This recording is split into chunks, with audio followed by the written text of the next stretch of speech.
안녕하세요. 사연 읽어주는 남녀입니다.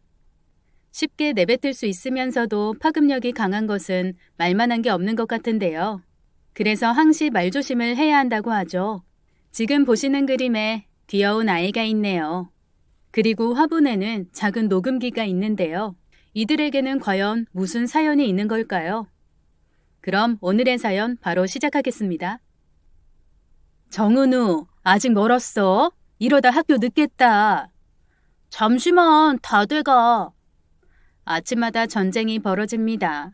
내내 멀쩡하다가도 학교 갈 시간만 되면 배가 아프다며 화장실로 뛰어가는 아들 덕에 언제나 등교 시간이 달랑달랑 하거든요.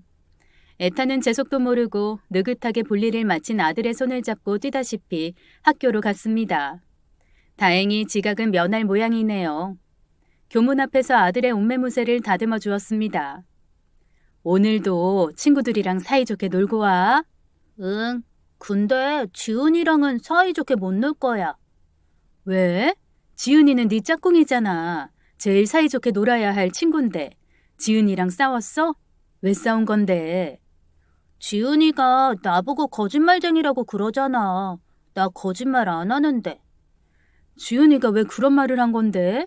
이러다 학교 늦겠다. 지은이 얘기는 집에 와서 해줘. 사랑해 아들. 아들을 학교에 보내놓고도 영 마음이 안 놓이더군요. 특별히 말썽을 부려서 그런 건 아니고요. 아들이 굉장한 수다쟁이거든요. 덕분에 저희 집에서 일어난 모든 일이 여기저기 중계된답니다. 아무리 신신당부를 해도 막을 수 없는 게 아들의 입이거든요. 그것 때문에 저희가 진짜 곤욕을 치르기도 했답니다. 다행히 잘 마무리가 되긴 했지만 그때를 생각하면 아직도 눈앞이 아찔합니다. 저희 아들의 활약상을 한번 들어보시겠습니까? 안녕하세요. 전 30대 중반의 주부입니다. 회사원인 남편과 초등학교 1학년인 아들을 동시에 키우며 살고 있어요. 넉넉하진 않아도 누구보다 화목하게 살고 있답니다. 특히 동네에서 유명한 수다쟁이 아들 때문에 언제나 웃음이 끊이질 않지요. 그 조그만 입으로 뭐 그리 할 말이 많은 건지 가끔은 입을 막아버리고 싶을 정도로 수다스러운 아이지만 처음부터 이랬던 건 아니랍니다. 오히려 말이 늦어 저희 부부를 고민하게 만들었던 아이였거든요. 저희는 진짜 아이에게 문제가 있는 게 아닐까 생각했어요. 또래 아이들에 비해 말이 많이 늦었거든요. 3살이 다 되어가도록 제대로 말을 못하는 아이가 걱정돼 병원에서 검사까지 받을 정도였어요. 다행히 큰 문제가 있는 건 아니란 진단을 받긴 했지만 그래도 부모된 입장에서는 걱정을 안 할 수가 없었답니다. 그랬던 아이였으니 제대로 말을 시작하면서부터 저희가 수시로 아이를 가르쳐야 했던 거였어요. 은우야, 엄마 따라해봐. 맛있게 잘 먹었습니다. 맛있게 잘 먹었습니다. 발음도 불분명하고 속도도 느렸지만 분명히 아들은 제 말을 따라했습니다. 그럴 때마다 엄청나게 칭찬을 해주었어요. 제가 좋아하니 아이는 그게 잘한 일이란 걸 깨닫게 된 거고요. 그것 때문이었어요. 아이가 어린이집과 유치원을 차례로 거치면서 누구 못지않은 수다쟁이가 되었답니다. 자기가 말할 때마다 더없이 좋아하는 부모를 보고 자랐으니 말을 하는 건 칭찬받을 일이라고 생각했던 거였답니다. 문제는 그게 너무 지나쳤다는 거예요. 자기야, 우리 집에 홍두깨 있는데 그거 빌려줄까? 아들을 유치원에 넣어놓고 집으로 가려는데 같은 유치원 학부모인 연희 언니가 얼굴에 웃음을 가득 머금고 뜬금없는 말을 하더라고요. 홍두깨요? 칼국수 반죽미는 그거 말하는 거죠? 근데 갑자기 그 얘기는 왜 하세요? 자기 신랑 배 밀어야 하잖아. 쑥쑥 밀면 평평해질 거 아냐. 아차 싶더라고요. 어떻게 된 건지 바로 파악했답니다. 아들이었어요. 사실 이런 적이 한두 번이 아니었거든요. 수다스러운 아들이 저희 집에서 일어난 일들을 친구들에게 중계한 때문이었거든요. 연희 언니의 말이 그 증거였답니다. 그 며칠 전 밥을 먹고 소파에 걸터 앉아 있던 남편의 배가 불룩했답니다. 남자들이 되게 그렇듯 남편도 결혼 후 살이 많이 쪘거든요. 운동할 시간은 없는데 회사에선 매일 앉아만 있으니 살이 찌는 건 당연하죠. 아시겠지만 살이 찌면 가장 먼저 효과를 보는 게 배잖아요. 임신 5개월짜리 배네. 제발 운동 좀 해. 배만 불룩하니까 얼마나 보기 싫은 줄 알아? 내가 운동할 시간이 어디 있어. 그리고 5개월은 무슨. 이렇게 힘주면 8개월이지. 아우, 진짜 싫다. 어디 도깨비 방망이 같은 거 없나? 쓱 밀어버리게. 그걸로 제대로 밀면 옛날처럼 매끈한 배가 될 텐데. 그런 얘기를 했답니다. 당연히 아들도 그 이야기를 듣고 있었고요. 저희가 웃고 떠들며 이야기를 한 걸 듣고 유치원에 가서 친구들에게 그 이야기를 옮긴 거더라고요. 아이들은 그 이야기를 다시 집에 가서 부모들에게 했고요. 하긴 내가 그거 빌려줄 처지가 아니네. 우리 신랑 배부터 밀어야 될 일이니. 진짜 그런 거 있으면 좋겠다. 그런 뱃살 걱정 안 하는 건데. 그지? 언니는 진짜 어서 가요. 설거지 해야지. 대수롭지 않게 반응하는 척하긴 했지만 얼굴이 화끈거려 혼났답니다. 당분간 신랑이 유치원에 아들을 데려다 주지 못하게 해야 할 모양이었습니다. 보는 학부모마다 신랑 배를 보며 속으로 웃을 게 뻔하니까요. 그래도 이 정도는 애교 수준에 속합니다. 때론 이보다 더 비밀스러운 이야기도 까발려졌거든요. 언니, 얼마 전에 저희 친언니도 전세자금 대출 받았거든요. 제가 좀 물어봐 줄까요? 무슨 소린가 싶다가 금세 상황 파악이 이뤄졌답니다. 역시나 아들의 중개가 유치원 학부모들을 자극한 거였어요. 당시 저희가 전세 계약이 만료될 시점이었거든요. 주인이 자그마치 7천을 더 올려달라더라고요. 아무리 제가 알뜰살뜰 돈을 모아도 불과 2년 만에 그 큰 돈을 모을 수는 없는 일이죠. 당연하게도 남편을 붙잡고 하소연을 할 수밖에 없었죠. 고민스럽긴 해도 방법이 없는 건 아니었어요. 너무 걱정 마. 안 그래도 전세 계약 끝나면 올려달라 그럴 것 같아서 준비하고 있었어. 회사에서 대출 받으면 돼. 금리도 낮으니 괜찮을 거야. 정말? 난 그것도 모르고 하루 종일 머리 싸매고 있었는데 전세 대출이 어디가 제일 싼가 보느라 눈이 빠지는 줄 알았어. 그랬어? 네 남편이 어련히 알아서 잘할까? 뭐 아무튼 보고 나니 어때? 어디가 제일 싸디? 긴장이 풀린 탓에 제잘제잘 제가 하루 종일 본 전세 대출 이야기를 했답니다. 옆에서 TV 만화에 꽂혀있던 아들이 잠깐 걱정됐지만 그 어린 게 전세 대출이 뭔지 알까 싶어 방심했던 게 실수였던 거죠. 아들은 생각보다 훨씬 똑똑했답니다. 그리고 제 생각보다 100배는 더 수다스러웠고요. 수진이가 그래? 우리가 전세 대출 받아야 한다고? 네, 얼마나 올려달래요? 그래도 액수까지는 우리 아드님이 말 안 했나 보네. 안 받아도 돼. 신랑 회사에 대출 신청하기로 했어. 다행이다. 잘 됐네요, 언니. 잘 된 건 맞는데 진짜 우리 은우 어떡하지? 은우 앞에선 입을 다물고 살아야 하는 건가 싶다. 이러다간 진짜 온 동네가 우리 집 일 다 알게 되는 거 아닐까 싶어서. 헤이, 그 정도는 아니다. 그리고 귀엽잖아요. 어디 그것뿐인가? 은우가 기억력이 좋아서 그런 거잖아요. 수진이가 그러던데 은우가 선생님들 가르쳐준 거 제일 잘 따라한다고. 그 정도로 똑똑하니 언니랑 형부 말 기억했다가 전하는 거지. 우리 수진이 같으면 시켜도 못할걸. 그럼 은우랑 수진이 바꿀래? 네가 내 꼴을 당해봐야 정신을 차리지. 그때 가서 후회해도 이미 늦을 거다. 좀 창피하긴 했지만 그 친구 말대로 은우가 똑똑한 것도 사실이었습니다.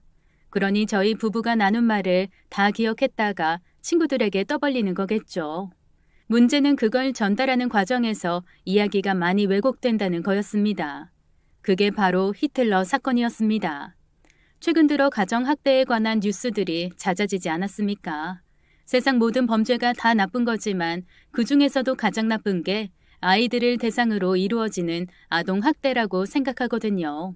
사랑만 줘도 부족한 아이들을 학대하다 못해 죽이기까지 하는 부모라는 것들을 도무지 이해할 수가 없었습니다. 그날도 그런 뉴스를 보았어요. 당연히 남편과 저는 화를 참을 수가 없었습니다. 어떻게 저럴 수가 있을까? 자기 아이를 죽이는 사람들은 무슨 생각인 거야? 생각은 무슨. 저런 것들은 인간이 아니야. 어쩌다 보니 인간의 탈을 뒤집어 쓴 거지.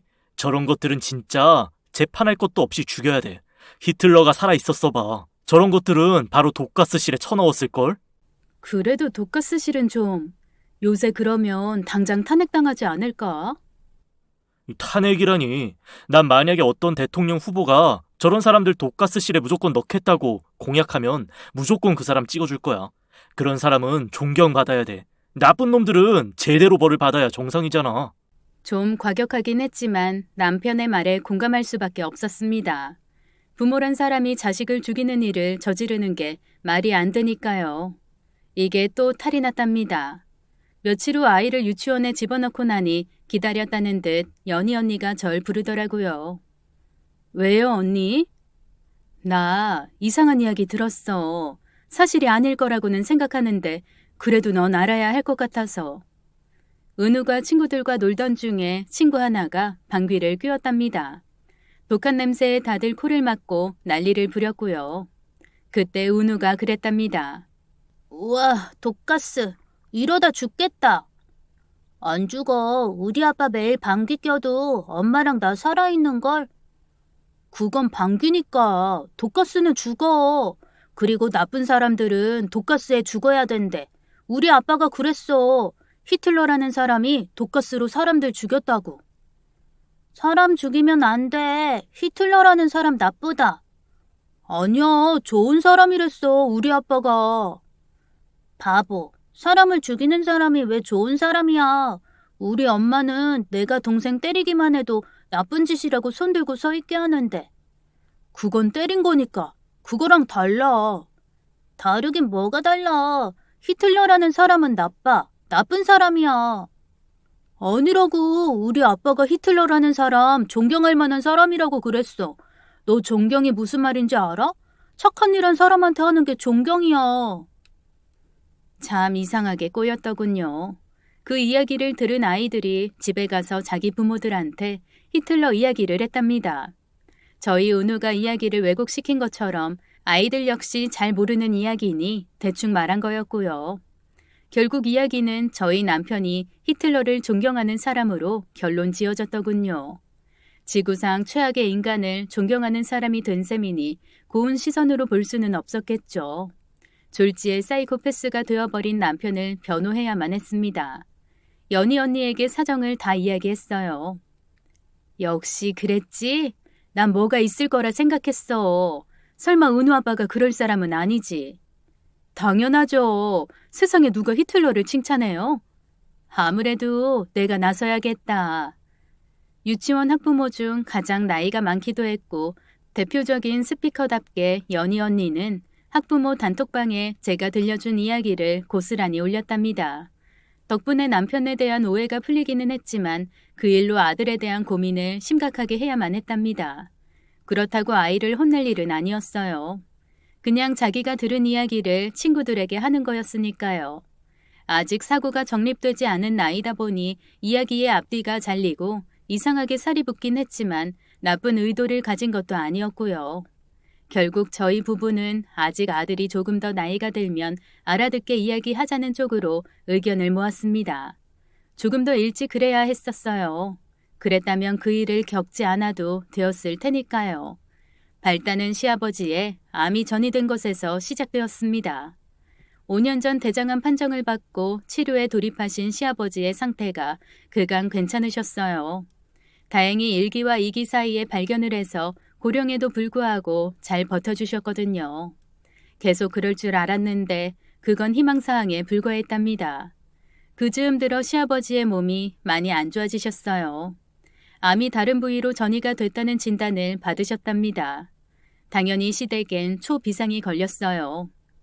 어머니, 저희 왔어요. 아버님은 좀 어떠세요? 왔니? 저 사람 불쌍해서 어쩌니?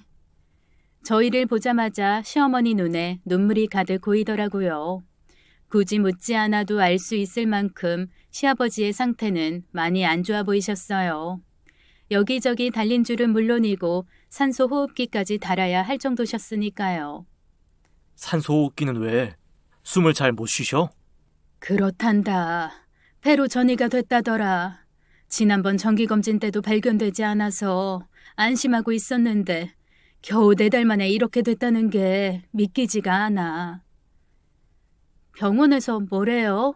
수술은 안 된대요? 그런가 보더라. 나야 들어도 잘 모르니 영준이 올 거니 물어봐라. 한참 이야기를 나누고 있는데 시동생이 들어오대요. 의사를 만나고 오는 길이었어요. 서방님, 동서도 왔어? 형 왔어? 형수 오시느라 고생했어요. 의사는 뭐래? 아무래도 수술은 힘든가 봐. 아버지가 연세도 그렇고 당장 지금 몸으로 수술 받는 건 죽을 수도 있대. 그럼 이대로 보고만 있으라고?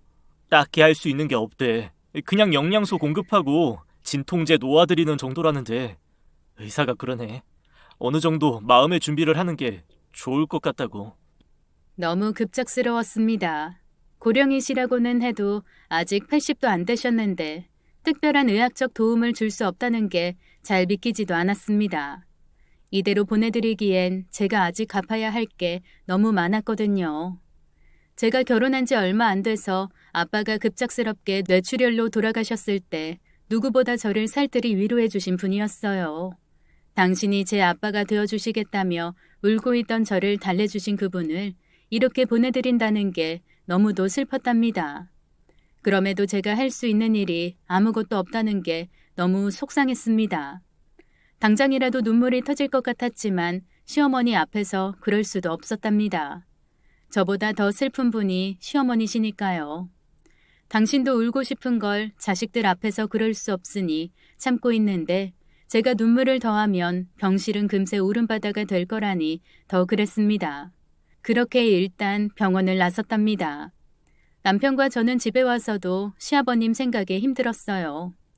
저희가 이런데 당사자인 시아버지는 어떨까 싶으니 더 그랬어요. 산소 호흡기를 달고 있으니 자식들이 와도 말 한마디 할 수 없는 마음이 오죽했을까요. 다른 건 몰라도 산소 호흡기라도 없었다면 좋았을 텐데요. 산소 호흡기 떼면 안 되는 거래? 아까 서방님은 힘들 것 같다지만 너무 답답해 보이셨어. 아버지도 원하지 않는 눈치 같긴 한데 그래도 떼기는 힘들 것 같아. 암덩어리가 폐를 눌러서 호흡기 없이 숨쉬기가 힘드신가 봐. 진짜 속상하다. 산소 호흡기만 안 다셨어도 아버님 붙잡고 얘기라도 할 텐데 누가 그거 안 떼주나? 그럴 수만 있다면 정말 좋을 텐데. 아무리 한탄을 한들 뭐 하겠습니까? 의사들도 어쩔 수 없는 상황이니 달아놓았을 텐데 말입니다. 그렇게 머리를 싸매다 며칠 후 다시 병원을 찾았습니다. 가기 전에 시어머니와 통화했는데 여전히 산소 호흡기에 의존하고 계시다는 말을 들었습니다. 말을 할 순 없겠지만 그래도 얼굴을 보여드리면 좋아하신다니 이번엔 은우도 데려가기로 했습니다. 시아버님이 은우를 특히 예뻐하셨거든요. 듣기론 은우가 시아버님의 아버님, 그러니까 시할아버지를 많이 닮았대요. 저야 뵌 적이 없으니 잘 모르지만 남편도 그렇다고 하니 그런가 보다 했답니다. 꼭 그것 때문은 아니겠지만 은우를 예뻐하신 건 사실이었어요. 그래서 은우를 데리고 간 건데 그게 사달을 일으킬 줄은 몰랐네요. 아버님, 저희 왔어요. 은우도 왔어요. 눈 좀 떠보세요. 진통제를 많이 투여한 때문인지 시아버님은 의식이 없으셨어요. 시어머니 말로는 거의 대부분의 시간을 잠에 취해 계신다더라고요. 최소한 주무실 때만큼은 고통을 호소하지 않으니 그게 더 낫다시더라고요. 저희가 오고 나서 얼마 되지 않아 시동생 내외도 왔어요. 다들 바쁜 사람들이긴 해도 시아버지가 저러시니 안 들여다볼 수 없었거든요. 엄마는 밥도 안 먹었지. 나가서 뭐라도 좀 먹고 와. 됐다. 입맛도 없고 배도 안 고파. 그러다 진짜 큰일 나세요. 저랑 같이 뭐 좀 먹으러 가세요. 아무리 권해도 움직이시지 않더라고요. 평생을 함께해온 남편이 저러고 있으니 의욕 자체가 사라진 표정이셨거든요. 엄마, 잠깐만.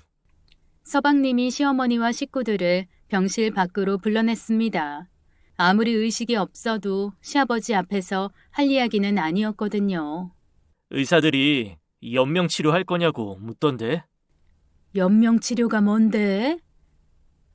혹시 아버님 저 상황에서 심정지 오거나 해서 일시적으로 심장이 멎으면 기계나 약물을 써서 다시 뛰게 하는 것 같은 거예요. 해야지.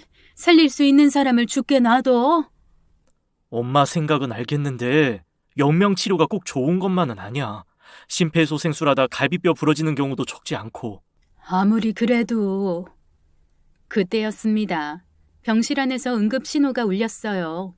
간호사들이 달려오는 것을 보고 저희도 따라 들어갔답니다. 설마 시아버지가 잘못된 게 아닐까 싶어 얼마나 무서웠는지 몰라요. 다행히 그건 아니었습니다만 놀라긴 매 한 가지였습니다. 은우가 시아버지의 산소 호흡기를 벗겨낸 때문이었어요. 덕분에 산소 포화도가 떨어졌고 바로 간호사실에 알람이 울린 거였어요. 갑자기 사람들이 들어오니 은우가 적잖이 놀란 눈치더라고요. 간호사들은 산소 호흡기를 원위치 시킨 후 당부를 하더군요. 가끔 이런 경우가 있어요. 애들이 뭔가에서 만지다 그러기도 하고요. 보호자분들께서 잘 좀 봐주시고 그러지 못하게 주의 주세요. 네, 죄송합니다. 심각해진 분위기가 그 어린 것에게도 전달되었나 보더군요. 한껏 주눅든 은우를 서방님이 달래주었답니다. 은우야, 방금 간호사 선생님 말 들었지? 그거 손대면 안 돼. 할아버지가 조금 아프셔서 하고 계신 거거든. 저게 없으면 할아버지가 힘드실 수도 있어. 알았지? 네, 근데 엄마가 저거 떼고 싶다고 했어요. 어? 그게 무슨 말이야? 갑작스런 은우의 말에 다들 놀랐답니다. 누구보다 놀란 건 저였죠. 그러고 생각해보니 은우가 며칠 전 저희 이야기를 들은 모양이네요. 미처 신경을 못 썼는데 그 이야기를 은우가 기억하고 있다가 저랬나 보더라고요. 분위기가 이상해졌습니다. 이어진 은우의 말 때문이었어요. 엄마가 그랬어요. 산소 호흡기 그거 떼야 한다고. 그러면 좋겠다고. 정은우! 이게 무슨 말이냐? 정말로 그랬니? 아니요. 어머니 그게 아니고. 정말 그랬냐니까. 네, 그러긴 했는데. 제 말이 끝나기도 전에 시어머니가 제 등짝을 내려치시더라고요. 맞은 저도 지켜보던 다른 식구들도 깜짝 놀랐답니다. 몹쓸 것. 어떻게 지혜비 산소호흡기를 때릴 수가 있어? 왜? 저 사람 더 살면 안 될 일이라도 있니? 유산이라도 받고 싶어서 그래? 엄마, 아니야, 아니라니까. 그런 뜻이 아니야. 제발 내 말 좀 들어봐. 듣기 싫다. 당장 나가! 나가라고! 언제나 얌전하기만 하시던 분이셨어요. 그런 분이 미친 듯 소리를 지르시고 발버둥을 치시니 다른 말을 할 수가 없었습니다. 형수, 일단 나가요. 나갑시다. 엄마가 요새 먹지도 못하고 자지도 못해서 저래요. 그래도 할 말은 해야지. 그게 아니라니까요. 왜 그래요 도대체? 이야기부터 들어보시라니까요. 당장 나가. 니들은 다시 올 필요도 없어. 세상에 장남이라는 놈이. 나가. 비명에 가까운 시어머니의 목소리에 결국은 물러날 수밖에 없었습니다. 서방님, 진짜 그런 거 아니에요. 알아요. 형수가 그랬을 리 없다는 걸. 근데 엄마가 지금 정상이 아니시잖아요. 그런 사람한테 설명한다고 듣기나 할까요? 일단 가세요. 엄마한테는 제가 알아듣게 설명할 테니까. 그래, 아버지도 아버지인데 엄마 좀 잘 살펴라. 엄마가 저러는 거 나 중학교 때 보고 처음 본다. 그렇게 집으로 돌아왔습니다. 예상치 않았던 사태로 너무 힘들었어요. 우리가 의기소침해 있자 은우도 입을 다물고 있더군요. 은우 때문에 일어난 일이었지만 사실 은우는 그저 제 맘을 헤아려 준 거였습니다. 은우야, 이리 와. 쭈뼛거리며 오더군요. 아까 삼촌 말 들었지? 다음에는 절대로 그러면 안 돼. 엄마가 그러고 싶다고 그랬잖아. 그래서 내가 한 건데. 알아. 우리 아들이 엄마 생각해서 그런 거. 그래도 다음엔 그러지 마. 알겠지? 응. 서방님이 시어머니가 알아듣게 설명한다고는 했지만 그게 잘 안 됐나 보더라고요. 시어머니는 정말 단단히 오해를 하신 모양이더라고요. 서방님 말대로 시어머니가 정상적인 사고를 할 여유가 없는 것도 있었고 다른 이유도 있었다더라고요. 알고 보니까 저희 옆병실에서 자식들끼리 난리가 났었대요. 유산 가지고 네가 가지네 내가 가지네 하며 한바탕 했다더라고요. 엄마가 그걸 본 뒤에 많이 속상해하셨는데 마침 그런 일을 겪으니 지레 짐작하신 거예요. 제가 알아듣게 말씀드렸는데 들은 채도 안 하세요. 어떡해요. 어머니 계속 그러시는 거 아니겠죠? 안 그러실 거예요. 형수가 두 분한테 얼마나 잘했는데요. 자기도 알 거예요. 근데 아버지가 저러시니 모든 게 아니 꼽게 들리는 거겠죠. 제가 다시 말씀드릴게요. 그러니 너무 걱정 마세요. 맞아요. 어머니가 신경이 날카로워 그러시는 거니까 형님 너무 걱정 마세요. 저희가 병원으로 가기 뭐한 상황이라 시동생 내외가 저희 집을 종종 왔어요. 어차피 병원에서 자기 집 쪽으로 가던 길에 걸려 있었으니 이래저래 찾기도 쉬웠고요. 형, 아버지 계속 병원에 놔둘 거야? 뭐 내 말은 어차피 아무 치료도 안 하는데 저러고 계시는 게 무슨 의미가 있나 싶어서. 아버지는 집에 가고 싶으시다더라. 오늘 잠깐 산소호흡기 뗐거든. 아버지가 그런다고 엄마가 듣나? 엄마야 아버지 집으로 모시면 당장 돌아가실 거라고 믿고 있는데. 그러게. 차라리 요양병원이 더 낫지 않을까 싶기도 하고. 아니면 아버지 말대로 집에 모시고 출장 서비스 같은 거 신청하는 방법도 생각해보자. 그래도 괜찮으실까? 어차피 병원에서도 해주는 거 없는데 뭐. 그때였습니다. 형님, 이거. 뭔데? 별거 아니에요. 형님 집에서 일하시다 가끔 시간 체크하는 거 잊으신 데서 디지털 시계예요. 조명 기능도 있어서 시간 보시기 편하실 것 같아서. 고마워. 안 그래도 시계 하나 놓을까 그랬는데. 당신이 달고 가자. 아주버님 기계치에 몸치시잖아. 동서 말대로였습니다. 남편은 전구 하나 가는 것도 힘든 사람이었거든요. 덕분에 제가 나름 기술자가 되었지만 말입니다. 서방님이 디지털 시계를 거실에 설치하고 떠나셨어요. 시아버님이 저러시니 저희 대화의 주제는 대부분이 시아버님과 관련된 것일 수밖에 없었답니다. 남편과 이런저런 얘기들을 참 많이 했어요. 그러다 보니 유산 얘기도 자연스레 나왔었을 거예요. 시어머니가 그걸 걱정하실 만큼 사실 시아버님 유산이 적지 않은 건 맞아요. 자수성가하신 분이시거든요. 그래도 남편과 시동생 둘 다 그런 문제로 다툴 수 있는 사람은 아니었어요. 아무리 힘들어도 시댁에 손 한번 벌려본 적이 없었던 것만 봐도 알 수 있었죠. 시동생도 사업을 하는 사람이니 돈이 궁하진 않았고요. 그런데 그걸로 또 오해가 불거질 줄은 몰랐습니다. 진짜 엄마 이상한 것 같아. 왜? 너한테 뭐라시디? 아니, 내가 아니라. 병원에 들렸다 저희 집에 찾아온 시동생이 곤혹스런 얼굴로 말을 꺼내더라고요. 형수가 아버지 유산만 기다리고 있다는 식으로 역정을 내시더라고. 지난번에 은우가 한 일도 결국 형수 속마음이 드러난 거라고 하시고, 아버지가 저래서 신경이 날카로운 건 알지만 왜 저렇게 뜬금없는 소리를 하는지 모르겠어. 형, 혹시 엄마한테 유산 이야기 꺼낸 적 있어? 유산 이야기를 왜 해? 아버지가 저렇게 살아 계시는데. 그리고 아버지가 돌아가신다고 해도 그래. 그 재산 주인은 엄마지. 나중에 엄마가 돌아가시고 그때라면 몰라도 지금은 그럴 생각도 없어. 너도 그럴 거지? 그래. 형이 그러자면 그래야지. 아무튼 엄마가 왜 저러는지 모르겠어.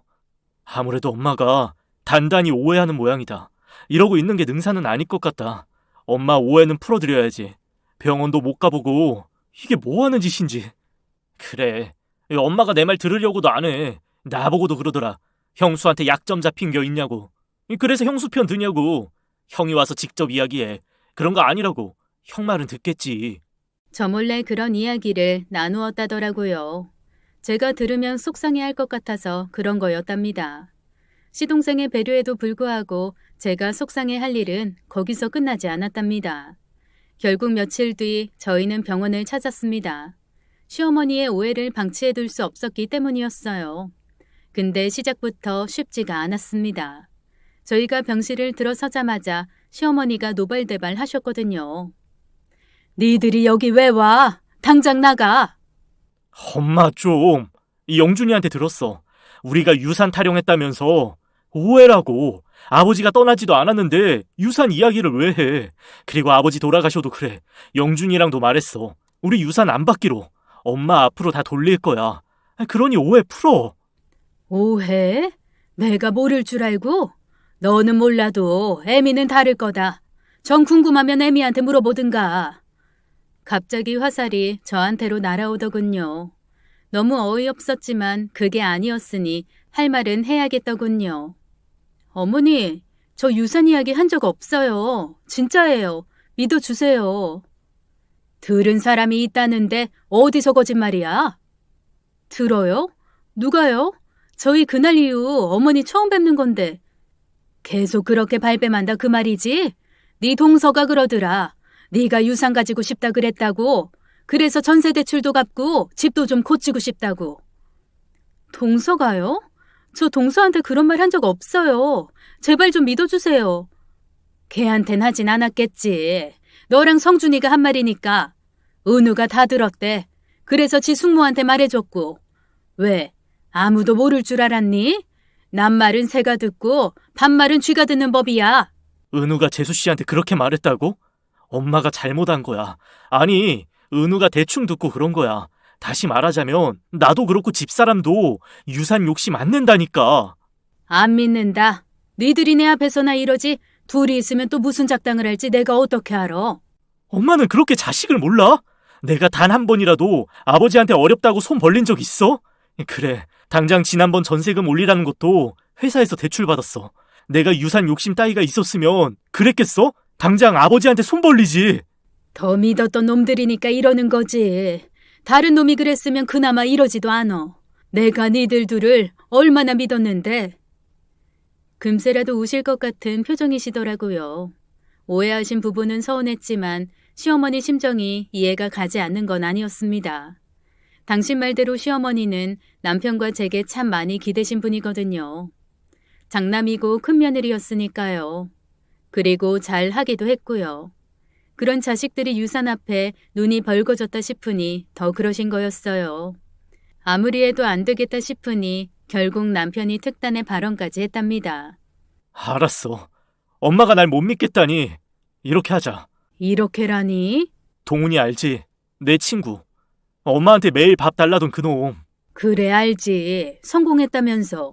그래, 그놈이 변호사야. 그놈한테 부탁해서 서류 작성해 올게. 나 절대로 유산 안 받겠다는 서류. 법적으로 공증하면 내가 뒤에 가서 딴 말해도 안 돼.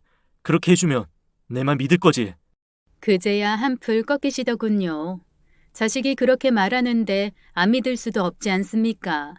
그렇게 간신히 시어머니와의 오해를 풀었답니다. 감정적으로야 서로에게 서운한 점이 남기는 했겠지만 최소한 유산을 둘러싼 오해만은 불식시킬 수 있었어요. 어머니도 어머니인데 난 동서가 더 서운해. 은우가 무슨 말을 했다 쳐도 그걸 왜 어머니한테 말하냔 말이야. 안 그래도 어머니가 우릴 곱게 보지 않는 거 뻔히 알면서 나 당장 전화해서 동서한테 따질 거야. 참아. 당신이 서운한 건 알겠는데 입장 바꿔 생각해보면 못할 일도 아니야. 은우가 뭐라고 말한 건지 모르겠지만 만약에 진짜 유산 탐낸다는 식으로 말한 거면 당신이 그런 소리를 들었다면 엄마한테 말 안 하고 있을 것 같아? 물론 당신이라면 그 전에 확인부터 하겠지만 재수 씨는 당신과 다르니까. 그러니까 이번은 그냥 모른 채 넘어가. 당신이 재수 씨한테 그거 따지면 재수 씨도 입장 난처해지지 않을까?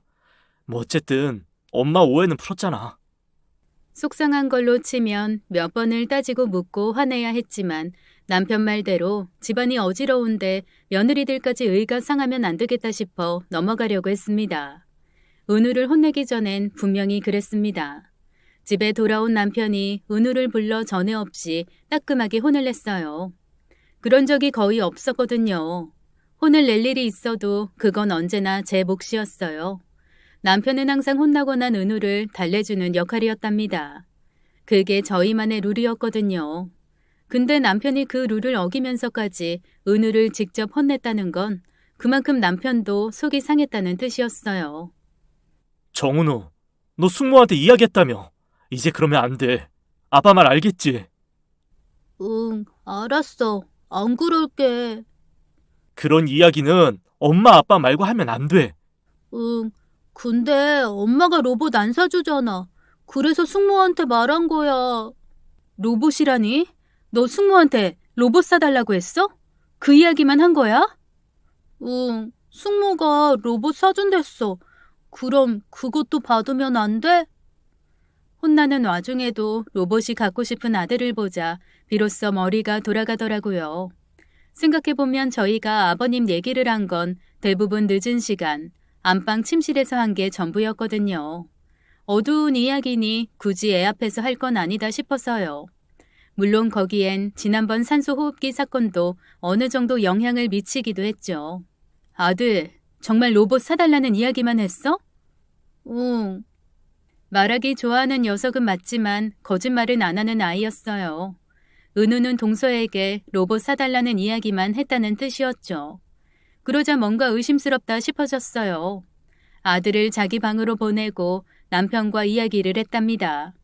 분명히 어머님은 동서한테 들었다 그랬는데 동서는 은우 이야기 듣고 전했다고 하셨고 근데 은우는 그런 말 안 했다잖아. 좀 이상하지 않아? 이상하긴 뭐가 이상해. 원래 애들은 궁지에 몰리면 금세 들통날 거짓말을 해. 나도 그랬는데 당신은 안 그랬을 것 같아? 이제 그만해.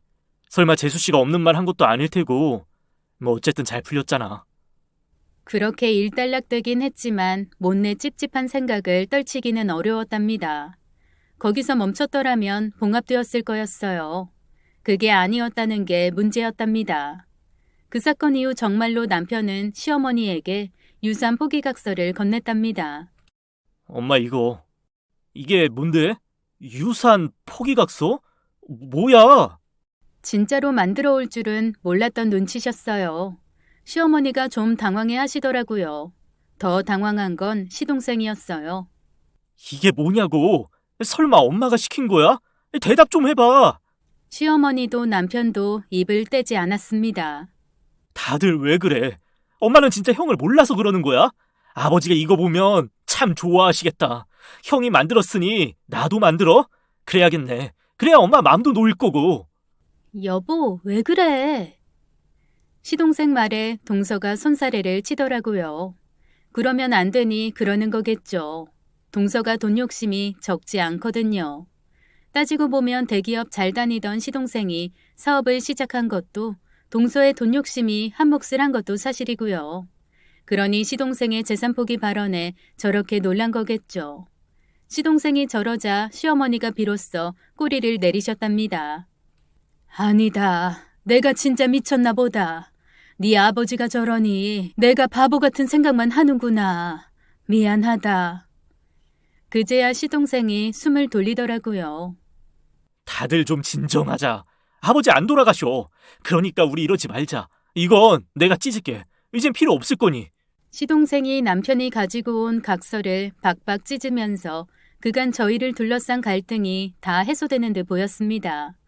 서로에게 서운했던 감정도 각서가 찢기는 순간 함께 사라지는 걸로 생각했고요. 다들 그랬는데 단 한 사람만은 예외였습니다. 일이 있어 시동생 내외가 먼저 돌아가고 저희와 시어머니만 남았답니다. 시어머니를 모시고 근처 식당으로 갔었죠. 웬일로 술을 시키시더군요. 그리 술을 좋아하시는 분도 아니셨거든요. 야, 이래서 사람들이 힘든 일 생기면 술을 먹는 모양이다. 한 잔 더 따라봐라. 어머니 왜 그러세요? 죄송해요. 저희가 잘못했어요. 아니다. 너희 잘못한 거 없다. 내가 창피해서 그런다. 너희처럼 착한 놈들을 의심하고 질책한 내가 너무 창피해서. 술이라도 마셔야 술김에 제대로 사과라도 하지 싶어서. 사과는 무슨 사과를 해요. 엄마가 뭐 잘못했다고. 저 사람 말대로 아버지 제대로 못 챙긴 저희가 잘못이죠. 죄송해요. 먹고 사는 게 바쁘단 핑계로 두 분한테 소홀했어요. 그런 게 아니야. 일단 술 한 잔만 더 다오. 결국 한 잔을 더 마신 시어머니가 힘겹게 입을 여셨답니다. 사실 큰 놈이 지난번에 재산 포기 어쩌고 그럴 때도 다 믿은 건 아니었어. 그냥 저러고 말겠거니 했어. 내가 아무리 서운해도 어쩌겠니. 어차피 니들 두 놈이 물려받을 재산인 것도 맞고. 그래도 서운하더라. 둘째 애 들으면 서운하겠지만 내가 큰애는 정말 딸처럼 생각하던 애인데 걔가 이상한 소리 했다니 너무 속이 상했어. 그래서 더 화가 났던 거고. 어머니, 진짜 그런 거 아니에요. 믿어주세요. 그래, 안다. 당장 저놈이 각서 들고 온 것만 봐도 모르지 않지. 니들이 그럴 속셈이었다면 저런 걸 만들어 오지 않았을 테니까. 그런데 오늘 진짜로 들고 왔더구나. 그때 알았다. 내가 노망이 났다는 걸. 엄마, 무슨 그런 소리를 해. 엄마가 노망이 왜 나? 말 같은 소리를 해야지. 노망 난 거 맞아. 오늘만 봐도 그래. 시어머니가 여전히 저희를 못 믿어 하셨답니다. 너희 오기 전에 둘째가 그러더구나. 아버지 죽고 나면 장위동 본가가 형님 것이 된다고. 은우가 그랬대. 엄마 아빠가 하는 소리 듣고 숙모인 자기한테 말해줬다고. 아니겠지 하면서도 정말 그러면 어떡하지 싶더라. 네? 그게 무슨 말씀이세요? 장위동 집을 저희가 왜요? 그걸 은우가 말했다고요? 동서한테요? 요 며칠 사이 동서가 저희 집 오지도 않았어요. 둘째가 안 왔다고? 둘째는 분명히 은우한테 들었다던데. 니들 정말 그런 말 한 적 없는 거지? 장이동 집을 가진다는 말은 안 했어요. 아버지 돌아가시고 나면 어머니를 저희가 모셔야 한다는 말은 했지만. 근데 그걸 재수 씨가 어떻게 알아요? 당신이 말했어? 아니, 나 요새 일 바빠서 동서랑 통화도 못했는데. 참, 그저께 동서가 집에 갓김치 놔둔다고 잠깐 들렸구나. 나 출판사 사람들 만나러 집 비웠을 때 온다 그래서 나 없다 그랬더니 자기가 알아서 놓고 간다고 그랬었어. 근데 그때 은우 유치원 갔을 때인데. 실타래가 심하게 꼬인 느낌이었어요. 어머니가 동서를 통해 들었다는 말은 전혀 사실 무근이었거든요. 게다가 지난번 남편에게 단단히 화가 난 은우가 설사 동서를 어떻게 봤다 해도 동서에게 그런 말을 했을 것 같지도 않았고요. 그렇다고는 해도 동서가 시어머니에게 전한 말이 또 어느 정도는 들어맞는 구석은 있었답니다. 지난번 유산 문제는 저희가 상속세 이야기를 한 적이 있었거든요. 아무래도 상속세를 마련하려면 뭔가 팔아야 하겠다고 그랬답니다. 시어머니가 그 정도 현금을 가지고 계시지는 않을 테니까요. 그리고 장위동 집은 시어머니를 저희가 모시려면 저희 사는 집보단 장위동 집이 나을 거란 식으로 이야기를 했던 것도 맞고요. 참 요상타. 둘째는 어디서 그런 이야기를 들은 거라니? 아무튼 둘째 말만 듣고 너희 오해해서 너무 미안하다. 니들이 우리 둘한테 얼마나 끔찍했는데. 앞으론 절대 그럴 일 없을 거야. 그러니 큰애야, 서운하겠지만 이번 한 번만 애미 용서해다오. 제가 무슨 자격이 있다고요. 알았으니 술 그만 드세요. 어머니 한 잔도 제대로 못 드시면서. 그러게. 근데 오늘은 술이 좀 봤나 보다. 니들도 같이 먹자. 어서 먹고 아버지한테 가봐야지. 혼자서 외롭겠다. 시어머니를 병실에 모셔다 드리고 집으로 돌아왔답니다. 은우는 혼자서 놀다 잠들었나 보더군요. 괜히 은우한테 미안해지는 감정은 뭐였는지 모르겠더군요. 하지도 않은 일 때문에 혼을 낸 걸 알아서였을 겁니다. 나 아무래도 좀 이상해. 당신은 은우가 그랬을 거라 그랬지만 내가 내 아들을 모를까. 은우가 딴 건 몰라도 거짓말은 안 해. 은우는 분명히 동서한테 말하지 않았다고 그랬어. 근데 동서는 은우한테 들었다면서 어머님한테 말했고. 이상하지 않아? 다른 건 다 그렇다 쳐. 근데 장희동 집 이야기는 동서가 은우한테 들을 수가 없었다고. 동서가 그저께 갓김치 가져다 놓겠다고 말했던 그 시간에 은우는 유치원 가 있었거든. 동서가 은우 유치원에 찾아갈 수도 없는 걸. 유치원이 어딘지도 모르는데. 동서는 장희동 집 일을 어떻게 알았을까? 무슨 탐정놀이해? 이상하잖아. 동서가 그래야 하는 이유도 모르겠지만 암튼 이유가 있어서 어머니한테 거짓말을 했다 쳐. 근데 그 거짓말이 또 전혀 근거 없는 것도 아니란 게 너무 이상하잖아. 당신이랑 나랑 둘이서 한 이야기를 동서가 어떻게 알고? 이상하지 않아? 나 너무 이상해. 이상하긴 해. 근데 재수 씨가 왜 어머니한테 그런 말을 한 건지가 더 궁금해. 설마 우리 도청당하는 거 아니야? 이 사람이 요새 영화를 너무 봤어. 당신이 뭐 정보 요원이라도 돼? 당신 도청에서 뭐 한다고? 그렇긴 한데 꼭 그런 거 같잖아. 아니면 어떻게 그럴 수가 있어? 쓸데없는 소리 그만하고 자자. 내일 일찍 출근해야 돼. 못내 찝찝한 상태로 잠을 청했답니다. 그렇게 다음 날 남편이 출근하고 전 출판사에서 의뢰받은 작업을 할 때였습니다. 알람이 울리더군요. 제 핸드폰에서 한 번, 벽에 걸어놓은 디지털 시계에서 또 한 번 울렸답니다. 은우를 유치원에서 데려올 시간이라는 뜻이었답니다. 일을 멈추고 나가서 은우를 데려와서 간식을 먹이고 남은 작업을 하니 어느새 남편이 퇴근할 시간이더라고요. 저녁을 준비해야 한다는 뜻이었어요. 6시 30분을 가리키는 시계를 보다가 마음이 불편해졌답니다. 시계가 좀 삐뚤어진 것처럼 보였거든요. 제가 약간 병이 있어요. 뭐든지 정리가 되어 있지 않으면 불안해지는 병이요. 병까진 아니지만 아무튼 그래요. 그래서 냉장고에 재료나 음료수 같은 것도 각을 세워놓아야 하거든요. 시계라고 예외는 아니죠. 완벽한 수평을 맞춰 놓았거든요. 근데 그게 분명히 기울어져 있는 것처럼 보였어요. 별 생각 없이 수평을 맞추려고 시계를 움직이는 순간 뭔가 툭 하고 떨어지더라고요. 펜이었어요. 펜이 왜 시계 뒤에 있어야 했는지는 모르지만 제가 시계를 움직이는 순간 떨어졌으니 그랬던 게 맞았을 겁니다. 근데 그 펜이 낯설었다는 게 문제였어요. 제가 가지고 있는 펜 모두를 기억하는 건 아니지만 그 펜이 제게 아니란 건 분명했거든요. 제가 그런 모양의 펜을 좋아하지 않으니 샀을 리가 없었어요. 못내 이상했어요. 뭘까 싶어 한참을 고민하다 문득 대학 선배 하나가 떠올랐답니다. 지금은 신문사에 있는 그 선배가 그런 말을 한 적이 있답니다. 자기는 취재 나가서 다른 기자들처럼 녹음기나 핸드폰을 꺼내놓지 않는다고요. 그러면 인터뷰하는 사람이 의식을 하게 되어서 속내를 털어놓는 게 쉽지 않다더라고요. 그래서 대신 쓴다고 보여준 게 바로 펜처럼 생긴 녹음기였어요. 펜인 것처럼 바닥에 내려놓으면 아무도 모른다면서요. 정확한 건 아니지만 그때 제가 발견한 펜이 그럴 수도 있다고 생각했어요. 부랴부랴 인터넷을 뒤져 볼펜 녹음기를 찾았습니다.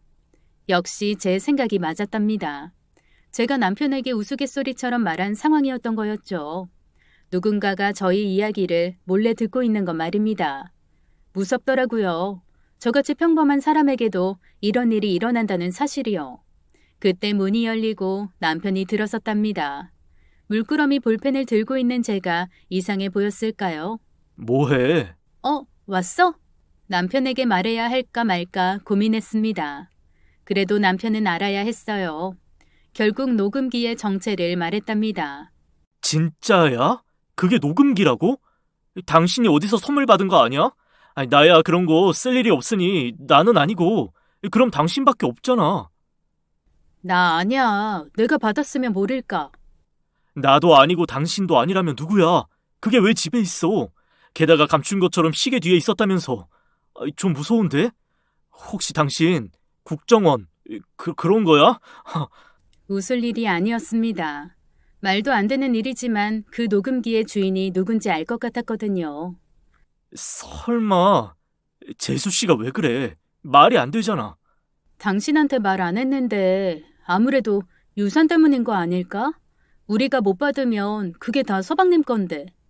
그럼 더더욱 아니지. 영준이가 뭐가 아쉬워서. 그리고 그놈이 그럴 놈도 아니고. 지난번에도 봤잖아. 자기도 포기각서 쓰겠다는 거. 내가 내 동생을 모를까? 누가 서방님이 그렇대? 서방님 아닌 건 나도 알아. 근데 동서는 아니잖아. 재수 씨? 에이, 설마. 설마가 아니었습니다. 처음 동서가 은우 말을 이상하게 옮겼다고 했을 때부터 걸리던 거였습니다. 동서가 그럴 이유가 뭘까 하는 점 말입니다. 아무리 생각해봐도 이유는 하나였어요. 유산 말입니다. 그게 아니라면 동서가 그래야 할 이유는 없었거든요. 우리가 시어머니한테 미움을 받아서 상속분이 적어지거나 혹은 아예 사라지면 그 많은 유산은 오롯이 서방님네로 가니까요. 서방님이라면 거부할지도 모르지만 동서는 안 그러겠다고 그럴 사람이었고요. 만류하는 남편을 설득해 결국 동서에게 직접 물어보기로 했습니다. 아닐 거라고 생각하지만 만약 그게 사실이라고 해도 영준이는 모르게 해야 해. 그놈 성격에 재수 씨가 그런 거 알면 곱게 안 넘어갈 게 분명하니까. 내 말 무슨 뜻인지 알지? 당연히 알았죠. 그래서 동서만 따로 불러냈어요. 어머니, 저 나가서 먹을 것 좀 사올게요. 동서, 같이 가자. 혼자 들고 오기 그래서. 그렇게 동서를 불러냈습니다. 커피를 사러 가는 줄 알고 따라 나선 동서와 휴게실에서 마주 앉았어요. 커피 사러 가신다면서 휴게실은 왜? 설마 자판기 커피 드실 건 아니죠? 전 저거 싫어요. 커피는 나중에 사줄게. 먼저 이것 좀 봐줘. 볼펜처럼 생긴 녹음기를 꺼내는 순간 눈에 띄게 당황하는 동서를 보니 제 의심이 틀리지 않았다는 걸 확신할 수 있었답니다. 볼펜이네요? 그건 왜요? 이게 진짜 볼펜 같아? 동서는 뭔 줄 알지 않아? 볼펜이잖아요. 형님 좀 이상해요. 그래? 난 동서가 더 이상한 것 같은데. 이게 볼펜 아니란 걸 알면서 왜 그래? 자꾸 이상한 말씀 하시면 저 갈게요. 그래? 그럼 가. 대신에 나 이 볼펜에 관한 거 서방님이랑 어머님한테 말할게. 동서가 그랬다는 확실한 증거가 없었습니다. 의심이야 같지만 분명한 증거도 없었으니 저로선 그냥 떠보는 수밖에 없었어요. 말해서 뭐 하시게요? 왜요? 제가 형님 집에 녹음기 설치했다고 그러시려고요? 그걸 누가 믿어요? 바보도 아니고. 그러게. 근데 동서, 이게 녹음기라는 거 어떻게 알았어? 내가 아무 말도 안 했는데. 그건 분명해졌습니다. 동서가 이 녹음기를 저희 집에 설치해둔 거란 사실 말입니다. 왜 그랬어? 설마 유산 때문에 그런 거야? 동서가 뭐가 부족해서? 서방님 사업하면서 돈도 잘 벌 텐데. 누가 그래요? 저희 빚이 얼만데. 그래서 그런 거야? 유산 받아서 빚 정리하려고? 말이 나왔으니 하는 말인데 그게 뭐 나빠요? 어차피 물려받을 거잖아요. 일찍 받는 것도 아니고 아버님 돌아가시면 당연히 그럴 거잖아요. 그래, 맞는 말이긴 한데 근데 나한테 왜 그런 건데? 동서 말대로 어차피 물려받을 거잖아. 어머님이 형님만 예뻐하시니까 그렇죠. 아니할 말로 아버님 돌아가시면 어머님이 칼자루 지실 텐데 어머님이 형님 예쁘다고 더 많이 떼주면 안 되잖아요. 그래서 나 미움받게 하려고 있지도 않은 일을 우리 은우가 했다고 그런 거야? 동서 정말 대단하다. 어떻게 그런 생각을 할 수가 있어? 형님도 제 처지가 되어보시면 알 거예요. 형님이야 따박따박 월급 가져다주는 남편도 있고 형님이라면 예뻐 죽는 시어머니까지 있으니 속 편하게 사시지만 전 아니거든요. 진짜 바보다. 어머니가 왜 동서는 안 예뻐하신다고 생각해? 그리고 어머니 성격에 유산 물려주며 자식 차별하실 분이야? 어련히 알아서 받게 될 유산인데 이런 일까지 해야 했어? 진짜 말이 안 통하네. 그건 형님 생각인 거죠. 전 아니라니까요. 그래서 그랬어요. 유산 좀 더 받으려고. 그 돈으로 빚도 갚고 집도 늘리고. 그러면 안 돼요? 너 미쳤어? 병실에 있어야 할 시동생이 갑자기 휴게실로 들어왔습니다. 무슨 이유인지는 모르겠지만 저희가 나눈 대화를 들은 눈치더라고요. 시동생이 나타나자 동서가 하얗게 질린 채 얼어붙었답니다. 그러니까 지금 당신이 유산 좀 더 받겠다고 형이랑 형수를 모함했다는 거지. 내 말이 맞아? 서방님, 그게 아니고... 아니다. 형수가 말해줘요. 정확히 무슨 일이 일어난 건지. 시동생이 다 들은 건 아니었답니다. 잠시 화장실에 가던 차에 우연히 저희를 봤대요. 그런데 표정이 마치 싸우는 사람 같아서 들어오려다 동서가 유산 운운하는 걸 들었던 거죠. 그래서 저와 동서에게 사실이 무언지를 캐물었던 거고요. 남편의 신신당부가 물거품이 되어버렸답니다. 이 마당에 더 숨길 수도 없었거든요. 결국 대충 제가 생각하는 내용을 말했답니다. 물론 그것도 따지고 보면 추측에 불과한 거였어요. 형수 말이 맞아? 정말로 당신이 없는 말 지어내고 어머니한테 몰래 일러 바쳤냐고. 여보, 내가 녹음기 설치한 건 맞지만 다 없는 소리 지어낸 건 아니야. 진짜 아주버님이랑 형님이 한 말이라고. 너 바보야? 엄마 모시러 장이동 들어가는 게 어떻게 하면 형수가 장이동 집을 삼키는 일이 되는 건데. 너 진짜 최악이다. 유산이 뭐라고 이런 짓을 다 해. 녹음? 도청? 내가 진짜 어이가 없어서 말이 안 나온다. 그것도 모자라서 6살짜리 조카에게 없는 죄까지 덮어 씌워? 네가 그러고도 사람이야? 당장 여기서 사라져. 좋게 말로 할 때. 동서가 빌고 용서를 구했지만 시동생은 동서를 용서할 마음이 없었답니다. 자기 와이프가 벌인 그 끔찍한 죄를 도저히 용납할 수 없다는 표정이었거든요. 그래도 그걸로 이혼까지 할 줄은 몰랐습니다. 저랑 남편이 한 번만 용서하라고 몇 번이나 달랬지만 시동생은 요지부동이었어요. 저런 사람이면 나중에 어머니 돌아가실 때도 똑같이 그럴 거라고. 사람은 변하는 게 아니라더군요. 결국 부부간의 일이니 저희가 끼어드는 건 한계가 있을 수밖에 없었답니다. 그렇게 시동생은 이혼을 했어요. 아이가 없어서인지 그리 많은 시간이 소요되지 않았습니다. 한 달의 숙려기간이 끝나기 무섭게 이혼 서류를 접수시켰거든요. 시어머니는 갑작스러운 시동생의 이혼에 놀라하셨지만 시동생의 성정을 아니 큰 반대 없이 받아들이셨답니다. 시동생의 이혼 한 달 후쯤 시아버지는 결국 세상을 뜨셨어요. 많이 슬펐지만 더 큰 고통 없이 가신 걸 다행으로 생각했어요. 시아버지 별세 후 저희가 시어머니를 모시겠다고 했지만 시어머니는 거절하셨어요. 아직은 정정하시니 그 뜻을 따랐습니다. 언젠가 시어머니가 쇠약해지시면 그때 모시려고 생각 중이에요. 여전히 제 아들은 수다를 즐기고 있습니다. 3살 버릇 80 간다고 여전히 저희 집에서 일어난 일들이 수시로 학교를 거쳐 학부모들이 알게 되는 일이 생기고는 있지만 뭐 어떻습니까? 저희가 죄를 지은 것도 아닌데요. 그럴수록 더 행복한 이야기만 들려주면 되는 것 아닐까요? 아들 무서워서 부부싸움도 마음 놓고 못하는 게 조금 아쉽지만 그것 말고는 다 좋습니다. 바람이 있다면 사춘기가 오더라도 제잘되는 아들이었으면 합니다. 이야기 들어주셔서 감사했습니다. 오늘의 이야기 잘 들어주셨나요? 유산 때문에 형님 집에 녹음기를 설치한 동서라니. 참 사람이 무섭다는 생각이 들었습니다. 아픈 시아버지보다 자신에게 돌아갈 몫을 계산하고 있었을 동서를 생각해보면 참 씁쓸하네요. 그런 거 계산할 시간에 1분 1초라도 시아버지 곁에 더 있었더라면 어땠을까라는 생각이 듭니다. 돈보다 더 중요한 건 사람 아닐까요? 그럼 오늘도 함께 해주셔서 감사합니다.